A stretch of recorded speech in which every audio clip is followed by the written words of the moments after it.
السلام علیکم. Doctor Fahim ur-Rahman, consultant physician, fellow diabetologist and انڈوکرائنالوجسٹ.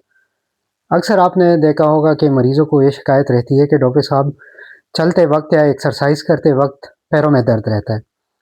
وہ درد جو ہے ٹانگوں میں رہتا ہے یا کولوں میں رہتا ہے، خاص کر چلتے پھرتے وقت یا ورزش کرتے وقت ہوتا ہے. ان کو مریض کو ریلیف تب ملتا ہے جب وہ اپنی ٹانگوں کو نا بیڈ سے لٹکا لے، تو تبھی ان کو ریلیف مل جاتا ہے. یہ اکثر ان پیشنٹس میں ہوتا ہے جن میں ذیابیطیز ہو، ڈائبٹیز لمبے عرصے سے ہو، ان میں بلڈ پریشر کا مسئلہ چل رہا ہو، یا وہ پیشنٹ جو زیادہ اسموکنگ کرتے ہو. اس کے علاوہ جو ہے وہ پیشنٹ بھی اس سے متاثر ہوتے ہیں جن میں چکنائی کی وہ زیادتی ہوتی ہے، ڈسلیپیڈیمیا جس کو کہتے ہیں، اور وہ پیشنٹ جن میں موٹاپا زیادہ ہوتا ہے.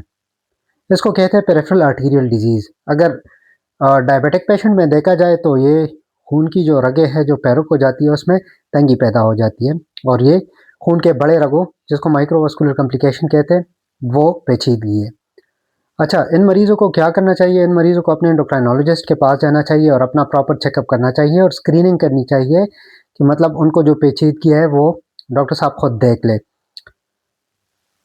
کنٹرول اور علاج کے لیے جو ہے مریض کو روزانہ باقاعدہ 30 منٹ واک کرنا چاہیے، اور وہ جو ہے اپنے شوز کا خاص خیال رکھنا چاہیے کہ وہ بہت زیادہ ٹائٹ نہ ہو، بہت زیادہ فٹنگ نہ ہو. اس کے علاوہ اپنے شوگر کو کنٹرول رکھ کے، بلڈ پریشر کو کنٹرول رکھ کے، کوئی سگریٹ نوشی کر رہے تو اس کو ترک کر دے. ساتھ میں جو ہے متوازن غذا کھائے، اور اگر چکنائی کا کوئی مسئلہ چل رہا ہے، خون میں چکنائی کی مقدار زیادہ ہے، تو اس کو پراپرلی ٹریٹ کرے. Thank you.